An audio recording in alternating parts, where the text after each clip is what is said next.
यदि यदि कड़ी मेहनत आपका हथियार है, यदि कड़ी मेहनत, कड़ा परिश्रम, यदि कड़ी मेहनत करना आप लोग का हथियार है तो सफलता आपकी गुलाम हो जाएगी। ठीक है, किसी को गुलाम बनाना है तो एक हथियार होना चाहिए, उसी कनपट्टी बंदूक रख दो। अगर तुम्हारा हथियार अगर कड़ी मेहनत है, तुम कड़ी मेहनत करना जानते हो, तुम अगर मेहनत करना जानते हो अपने लक्ष्य के लिए, अगर तुम दिन रात एक करना जानते हो, अगर तुम कड़ी मेहनत करना जानते हो, परिश्रम करना जानते हो, लगन से अपना काम करते हो, लगन से पढ़ाई करते हो, तो सफलता तुम्हारी गुलाम हो जाएगी, तो सफलता की मजबूरी बन जाएगी और सफलता तुम्हारे पास आना ही पड़ेगा, उसको आना ही पड़ेगा। ठीक है, उसको क्या करना पड़ेगा, आना ही पड़ेगा। और इसी के साथ एक चीज यहां पर और देखोगे, जैसा तुम सोचते हो वैसे ही बन जाते हो। सफलता पाने के लिए हमें पहले ये विश्वास करना होगा कि हम सफल हो सकते हैं। तुमको 10वीं क्लास में अगर टॉप करके दिखाना है, तुमको 10वीं क्लास में 99% तुमको लेकर के आना है, तो तुमको इसके पहले अपने आप पे विश्वास करना पड़ेगा कि हम भी 99% लेकर के आ सकते हैं। सबसे मेन होता है विजुअलाइजेशन। आप जो विजुअल करते हो, आपके साथ वही घटना होता है। अगर तुम अपने दिमाग में विजुअल करोगे ना, कि अगर तुम अपने दिमाग में ये विजुअल करोगे कि मेरा 10वीं क्लास का रिजल्ट आ चुका है, और 10वीं क्लास में ऐसा इमेजिन करो सच में कि हो रहा है मेरे साथ, रात में सोने के 5 मिनट पहले कि 10वीं का रिजल्ट आया और 10वीं क्लास में मेरा 95% बन गया है, और सच में मतलब कि मुझे लोगों को बधाई दे रहा है कि वाह यार कॉन्ग्रेचुलेसन, तेरा 95% बना। ये विजुलाइज करो, रियल में मान लो इसको।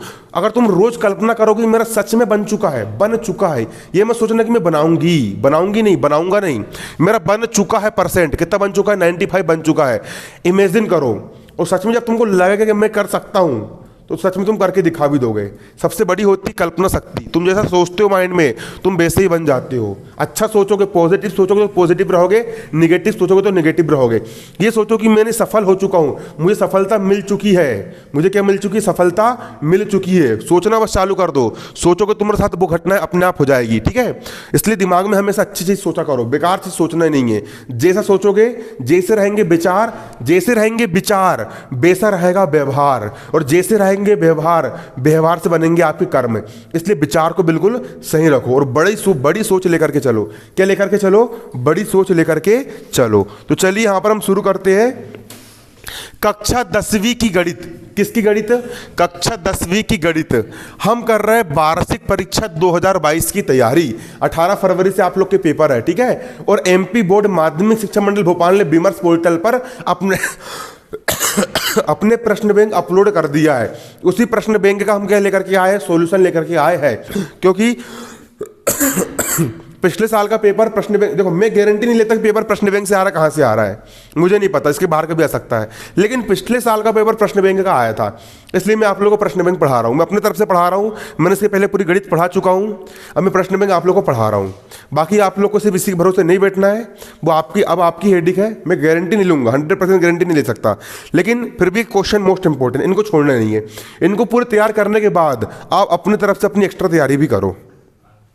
ठीक है, आ रहा तुम लोग को समझ में, बात ऐसी है, सिंपल बात है, लेकिन ये मोस्ट इंपॉर्टेंट है प्रश्न बैंक, इसलिए मैं आप लोग को ये समझा रहा हूं। ठीक है, तो आपका यहाँ पर प्रश्न क्या है, प्रश्न नंबर 18 आपका ये है, 10 और 250 के बीच में 4 के कितने गुणज है।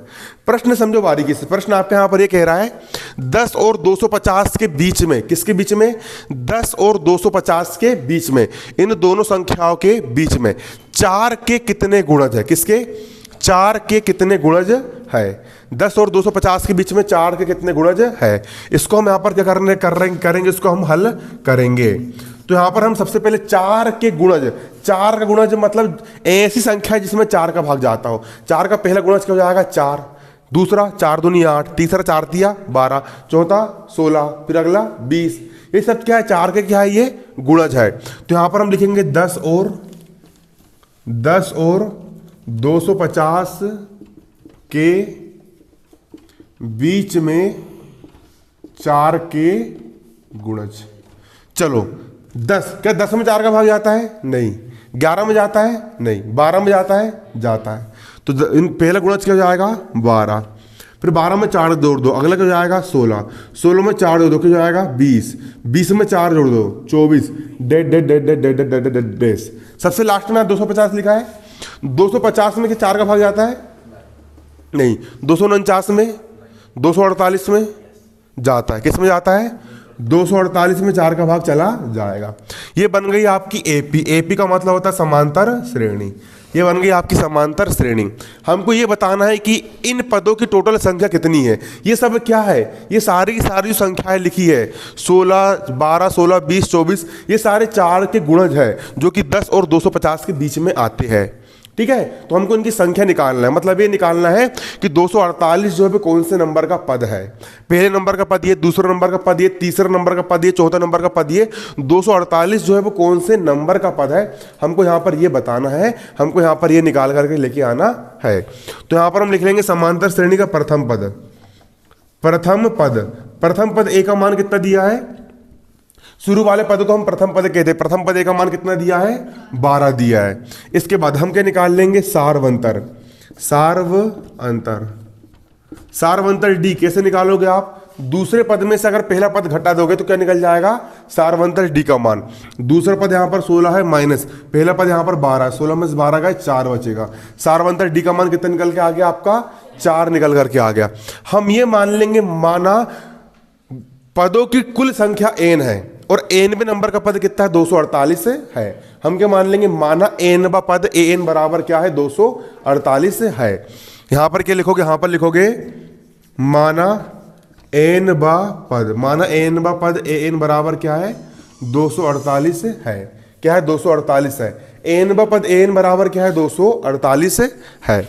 अब सूत्र क्या होता है समांतर श्रेणी का nवा पद? सूत्र कौन सा लगाओगे? यहां पर हम सूत्र लगा देंगे समांतर श्रेणी एपी अर्थमेटिक प्रोग्रेशन, समांतर श्रेणी का एनवा पद। और समांतर श्रेणी का एनवा पद क्या होता है? समांतर श्रेणी का एनवा पद निकालने का सूत्र होता है समांतर श्रेणी का एनवा पद ए एन बराबर होता है a plus n minus 1 into d. जी होता है। चलो ए एन का मान कितना दिया है? मान रख दो। ए एन का मान कितना दिया है? ए एन का मान दिया है 248। ए एन का मान कितना रख दोगे? 248 रख दोगे बराबर। प्रथम पद ए का मान कितना दिया है? प्रथम पद ए का मान यहाँ पर आपका 12 दिया है प्लस एन का मान नहीं पता तो एन का हो गया एन माइनस 1 का मान। डी का मान कितना दिया है? डी का मान 4 दिया है। इसके बाद 248 का हो गया 248 बराबर किस तरफ? 12 जो है वो धन में है, इस तरफ लेकर के आओगे 12 कायम हो जाएगा ऋण में, बराबर का बराबर। 4 इंटू एन हो जाएगा आपका 4n, माइनस का हो गया माइनस और 4 एक कम कितना हो जाएगा आपका? 4 हो जाएगा। 248 में से 12 घटाएंगे, 8 में से 2 गया 6 बचेगा, 4 में से 1 गया 3 बचेगा और 2 का बचेगा यहाँ पर आपका 2। घटाने पर कितना आ गया? 236 आ गया। बराबर किस तरफ? 4 ऋण का है, इस तरफ लागो 4 का हो जाएगा धन का और बराबर 4n का हो जाएगा आपका 4n बराबर 4n का कितना हो जाएगा? यहाँ पर 4n हो जाएगा। इसके बाद 236 में आप 4 जोड़ दोगे तो 236 और 4 कितने हो जाएंगे? 240 हो जाएंगे। कितने हो जाएंगे? 240 और बराबर यहाँ पर कितना? 4n का हो जाएगा आपका कितना? 4n। n का मान निकाल लेंगे, n बराबर 240 बराबर किस तरफ? 4 n के गुणे में पक्षांतर कर देंगे, 4 कहाँ में आएगा? बटे में। n बराबर 4 है कम 4, 4 पंच 20, 4 छिंग 24 और 4 शून्य में कितना हो जाएगा? यहाँ पर आपका 0 हो जाएगा। n का मान कितना आ गया? 60 आ गया। मतलब 60वें नंबर का पद 248 है। ठीक है, मतलब कुल कितने पद है यहाँ पर? 1 2 3 4, मतलब 60 पद है। मतलब 10 और 250 के बीच में 4 के गुणज कितने हैं? 60 है। तो लिख देंगे आंसर, अतः 10 और 250 में 4 के गुणजों की संख्या 60 है। बुक में आंसर देखो इतने आ रहा है, तो यहाँ पर लिख लो अतः 10 बा 250 के बीच में, 10 और 250 के बीच में 4 के गुणजों की संख्या, 4 के गुणजों की संख्या, 4 के गुणजों की संख्या बराबर कितनी है? 60। 60 है। कितनी है? 60 है। 4 के गुणजों की संख्या कितनी है? 60 है। बनेगा कि नहीं बनेगा? सवाल बन जाएगा। देखिए सवाल यहां पर क्या लिखा है? सवाल यहां पर लिखा है आपका, यदि किसी एपी का मतलब क्या होता है? अर्थमेटिक प्रोग्रेशन मतलब समांतर श्रेणी। यदि किसी एपी के तीसरे और 9वें पद क्रमशः, समांतर श्रेणी का तीसरा पद कितना है? 4 है और 9वां पद कितना है? यहाँ पर आपका ऋण 8 है। तो इसका कौन सा, तो समांतर श्रेणी का कौन सा पद क्या होगा? 0 होगा। ठीक है, तो हम मान लेंगे माना समांतर श्रेणी का n पद क्या होगा, शून्य होगा। यहाँ पर हम क्या डालेंगे, हल डालेंगे, और यहाँ पर हम लिखेंगे, सवाल जो पूछता है वैसे उत्तर देते हैं। इन्होंने बोला कौन सा पद शून्य होगा, तो क्या मान लेंगे, माना समांतर श्रेणी का n पद क्या होगा, शून्य होगा। यहाँ लिख लोगे माना समांतर श्रेणी का n पद n बराबर शून्य होगा। माना समांतर श्रेणी का n पद n बराबर क्या होगा, शून्य होगा। और हम ये मान लेंगे माना समांतर श्रेणी का प्रथम पद क्या है, a है, और सार्वंतर d है। यहां पर क्या लिखोगे, माना समांतर श्रेणी का प्रथम पद क्या है, a है, तथा सार्वंतर क्या है, d है। समांतर श्रेणी का सार्वंतर क्या है, d है। माना समांतर श्रेणी का प्रथम पद का मान a है और सार्वंतर का मान कितना है, यहाँ पर आपका d है। माना समांतर श्रेणी का प्रथम पद a है और सार्वंतर कितना है, d है। चलो अब सूत्र कौन सा लगाओगे, समांतर श्रेणी का nवें पद का क्या लग जाएगा, यहाँ पर सूत्र लग जाएगा। सूत्र क्या होता है, सूत्र होता है समांतर श्रेणी का nवां पद। समांतर श्रेणी का nवां पद an बराबर क्या होता है, a plus n minus 1 into d. ये क्या होता है, समांतर श्रेणी का nवां पद। सवाल में हमको क्या दिया है, सवाल में हमको दिया है कि समांतर श्रेणी का तीसरा पद कितना है, 4 है। तो यहां पर क्या लिखोगे, समांतर श्रेणी का तीसरा पद, कौन सा पद, तीसरा पद। तीसरा पद ए, तीसरा मतलब देखो n पद निकाल रहे हो तो n का मान n रखे और यहां पर n रखे। अगर हम समांतर श्रेणी का तीसरा पद निकालेंगे तो n का मान कितना रख दोगे, 3। यहां पर भी n का मान कितना रख दोगे, 3 रख दोगे, तो क्या निकल जाएगा, तीसरा पद निकल जाएगा। बराबर a का हो गया a, तीसरा पद के लिए n का मान कितना रख दोगे, 3 माइनस 1, और d का हो गया d। और तीसरा पद a3 का मान कितना दिया है, तीसरा पद का मान 4 है, कितना है, 4 है। मतलब a का हो गया a प्लस 3 में से 1 गया 2, d का हो गया d, और बराबर यहां पर कितना है, 4 है। इसको हमने समीकरण 1 नाम दे दिया। बनेगा नहीं बनेगा, इतना बन जाएगा सबसे। इसके बाद अगले यहां पर क्या दिया, समांतर श्रेणी का 9वां पद कितना दिया है, ऋण 8 दिया है। तो यहां पर क्या निकाल लोगे, समांतर श्रेणी AP का 9वां पद। 9वें पद के लिए n का मान कितना रख दोगे, 9। n का मान कितना रख दोगे, 9 रख दोगे। a का हो जाएगा a, n का मान कितना रख दोगे, 9, बराबर a का हो गया a प्लस n का मान कितना रख दोगे, 9 माइनस 1 का माइनस 1, और d का हो जाएगा यहाँ पर कितना, d। और 9वां पद कितना दिया है, यहाँ पर लिखा है 9वां पद का मान ऋण 8 है। कितना है, ऋण का 8 है, माइनस 8। ये 9वां पद का मान कितना दिया है, माइनस 8 यहाँ पर दिया गया है। दिया है 9वां पद का मान कितना दिया, माइनस 8 दिया है। तो a का हो जाएगा आपका a प्लस 9 में से 1 गया, 8 बचेगा, और d का हो जाएगा d बराबर माइनस 8 का हो जाएगा माइनस 8। इसको समीकरण क्या नाम दोगे, समीकरण 2 नाम दे दोगे। क्या नाम दे दोगे, समीकरण 2 नाम दे दोगे। अब करना कुछ नहीं है, समीकरण 1 में से समीकरण 2 को हम क्या कर देंगे, घटा देंगे। तो यहां पर क्या लिखोगे, यहां पर लिखेंगे समीकरण 1 माइनस समीकरण 2 से। समीकरण 1 में से हम किसको घटा देंगे, समीकरण 2 को हम घटा देंगे। समीकरण 1 क्या दिया है आपका, a प्लस 2d बराबर 4 दिया है। a प्लस 2d बराबर कितना दिया है, 4। और समीकरण 2 दिया है a प्लस 8d बराबर माइनस 8। a प्लस 8d बराबर माइनस 8। घटाने पर चिन्ह क्या होते हैं, पलट जाते हैं, धन वाला ऋण का, धन वाला ऋण का, और ऋण वाला क्या हो जाएगा, धन का। a में से a गया 0, 8d में से 2d गया, कितना बचेगा, 6d। बड़ी संख्या ऋण की चिन्ह क्या जाएगा, ऋण का। 8 धन का 4 धन का 8 4 कितने हो जाएंगे, यहाँ पर आपके 12 हो जाएंगे। 8 और 4 कितने हो जाएंगे, यहाँ पर आपके 12 हो जाएंगे, 12। इसके बाद d का मान निकाल लोगे तो यहाँ हो जाएगा d बराबर 12 का हो गया 12, बराबर किस तरफ, ऋण 6 जो है वो d के गुणे में है। पक्षांतर कर दोगे तो ऋण 6 काय में जाएगा, बटे में आ जाएगा। ऋण 6 जाएगा आपका बटे में। ऋण का हो गया ऋण 6 कम 6, और 6 दूनी कितना जाएगा, कितना जाएगा, 6 दूनी 12। तो d का मान कितना जाएगा, d का मान जाएगा ऋण का 2। d का मान आ गया आपका -2।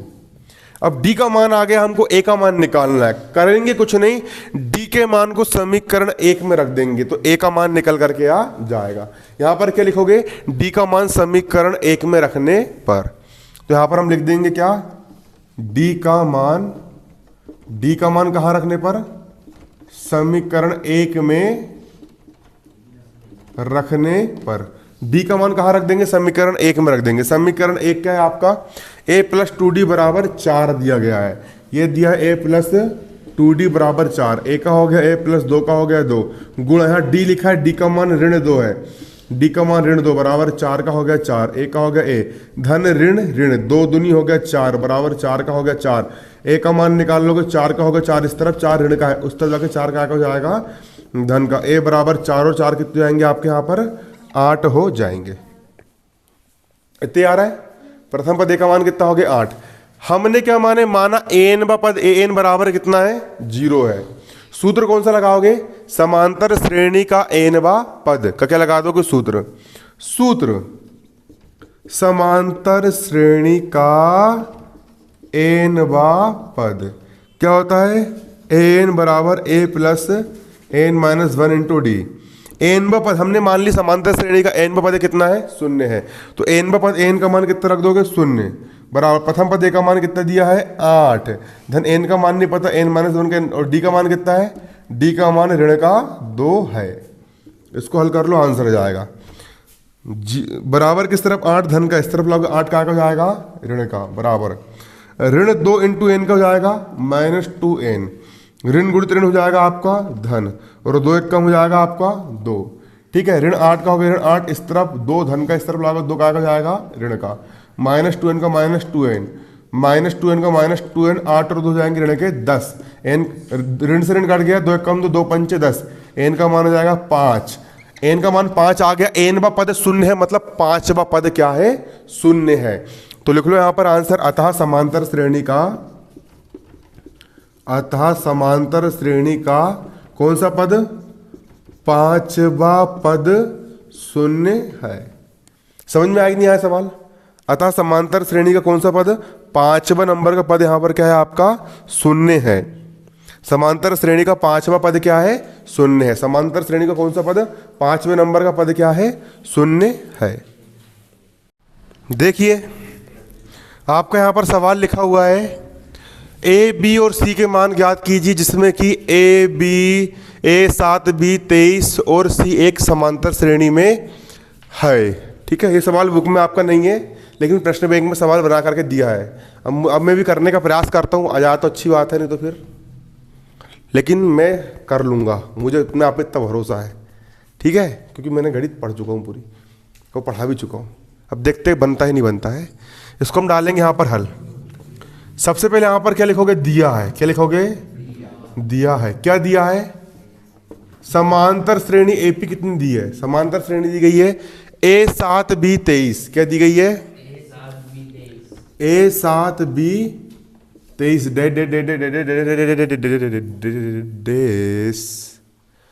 ए 7 बी 23 और सी, और उसके बाद यहाँ पर क्या है सी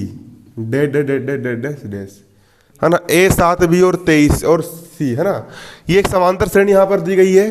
तो ए बी सी के मान ज्ञात करना, ए बी और सी के स्थान पर कितना आएगा ज्ञात करना है। तो यहाँ पर देखो समांतर श्रेणी का समांतर श्रेणी के एनवें पद का सूत्र क्या होता है, समांतर श्रेणी का एनवा पद क्या होता है, समांतर श्रेणी का एनवा पद होता है ए एन बराबर a plus n minus 1 into D.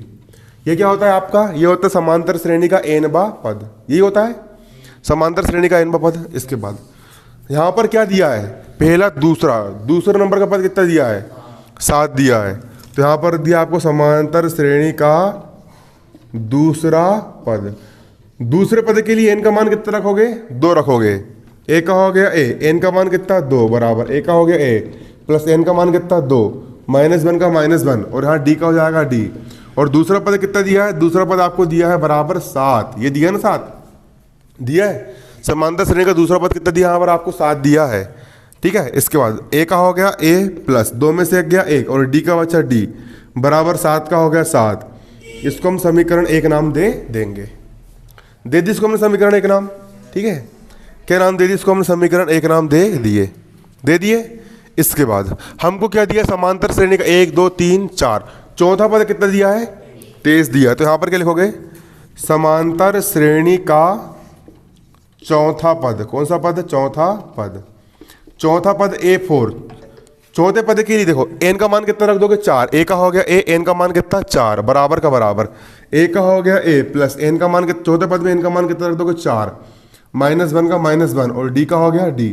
और चौथा पद का मान कितना दिया है, 1 2 3 4, चौथे पद का मान दिया यहाँ पर 23, कितना दिया है यहाँ पर आपका 23 दिया है। a का हो गया a प्लस 4 में से 1 गया, कितना बचेगा 3, और d का हो गया d। 23 का हो जाएगा यहाँ पर कितना 23, इसको हम क्या नाम देंगे, समीकरण 2 नाम देंगे। ठीक है, अब समीकरण 1 में से हम समीकरण 2 को यहाँ पर क्या कर लेंगे, यहाँ पर हम घटा देंगे। तो यहाँ पर क्या लिखोगे, समीकरण 1 माइनस समीकरण 2 से, समीकरण 1 में से समीकरण 2 को घटाने पर, 2 को घटाने पर समीकरण 1 में से हम क्या घटा देंगे, समीकरण 2 को यहाँ पर हम घटा देंगे। समीकरण 1 यहाँ पर क्या है, a प्लस डी बराबर 7 है, क्या है, a प्लस डी बराबर कितना है 7 है। और समीकरण 2 यहाँ पर क्या है, a प्लस 3d बराबर कितना है 23 है, a प्लस 3d बराबर कितना है 23। घटा देंगे, घटाने पर चिन्ह पड़ जाएंगे, धन वाला ऋण का, धन वाला ऋण का, और धन वाला ऋण का। a में से 1 गया 0 बचा, 3d में से 1d गया 2d बचा, बड़ी संख्या ऋण के चिन्ह का जाएगा ऋण का। 23 में 7 घटाओ कितना बचेगा, सही में 16। ठीक है, बड़ी संख्या ऋण के चिन्ह का जाएगा ऋण का। d का मान निकाल लोगे, -16 का -16 बराबर किस तरफ, ऋण 2, d के गुणा में है, पक्षांतर करोगे ऋण 2 काय में जाएगा, बटे में। d का हो गया d, ऋण से ऋण कट गया, 2 कम 2, 2 8 16। d का मान कितना निकल के आ गया, 8 निकल करके आ गया। अब d का मान कहाँ रख दोगे, d का मान समीकरण 1 में रख दोगे तो क्या निकल जाएगा, a का मान निकल करके आ जाएगा। तो यहां पर हम लिखोगे d का मान कहाँ रखने पर, समीकरण 1 में रखने पर। और समीकरण 1 क्या है आपका, समीकरण 1 है a प्लस डी बराबर 7, ये यहां पर दिया गया है a प्लस डी बराबर कितना 7। a का हो गया a प्लस डी का मान कितना है यहाँ पर 8 बराबर 7, a का हो गया a बराबर 7 का 7, इस तरफ 8 धन का, इस तरफ 8 हो जाएगा ऋण का, a बराबर ऋण का 1, ये हो गया पहला आंसर। ये क्या हो गया आंसर, a का मान प्रथम पद a, ये प्रथम पद a का मान कितना आ गया आपका यहाँ पर, ऋण 1 निकल करके आ गया। a का मान निकाल लिए, अगला मान किसका निकालना है, b का मान निकालना। b कौन सा नंबर का पद है, तीसरा पद कितना है यहाँ पर आपका b। ठीक है, क्या निकाल लोगे, तथा a3 तीसरा पद क्या है यहाँ पर आपका b है, और तीसरे पद के लिए n का मान कितना रख दोगे, 3 रख दोगे, a प्लस 3 -1 इंटू डी रख दोगे। यहाँ पर हो जाएगा a प्लस 3 -1 इंटू डी। समझ में आया कैसे आया, ये समझो बारीकी से। तीसरा पद यहाँ पर b है ना, तो b बराबर n का मान तीसरे पद के लिए 3 रख दोगे, a plus 3 -1 into D. b का हो जाएगा यहाँ पर b बराबर, a का मान कितना है, प्रथम पद a का मान, प्रथम पद a का मान कितना है, ऋण 1, धन का होगा धन, 3 में से 1 गया 2 गुणा, d का मान कितना है, d का मान यहाँ पर आपका 8 है, तो b बराबर ऋण 1 धन 8 दूनी 16, b बराबर 16 में से 1 गया 15, b का मान कितना आ गया आपका यहाँ पर 15 निकल करके आ गया। आगे निकल करके इसके बाद c का मान कैसे निकालोगे, c कौन सा नंबर का पद है, 1 2 3 4 5, पांचवा पद यहाँ पर क्या है, c है, पांचवा पद मतलब a5 बराबर c है, और पांचवें पद के लिए n का मान कितना रखोगे 5, a प्लस n का मान 5, 5 -1 इंटू 5 को रख रहा है, 1 2 3 4 5, पांचवें नंबर पर c है ना, तो पांचवें पद का मान कितना रख दोगे, c है ना, 5 रख दोगे, तो a प्लस 5 -1 इंटू डी कितना रख दोगे यहाँ पर, a plus 5 -1 into D. c बराबर a का मान कितना है, प्रथम पद का मान आपका ऋण 1 धन 5 में से 1 गया 4 गुणा, d का मान कितना है यहाँ पर आपका 8 है, तो 4 दूनी 8, 8 में से 1 गया, c बराबर ऋण 1 का हो गया ऋण 1, 8 चौ कितना जाएगा, धन का धन, 8 चौ 32, c बराबर 32 में से 1 गया 31, कितना बचेगा 31, और यही हो जाएगा आपका आंसर, 31 बचेगा, और 31 यहाँ पर क्या निकल करके जाएगा, आंसर निकल करके आ जाएगा।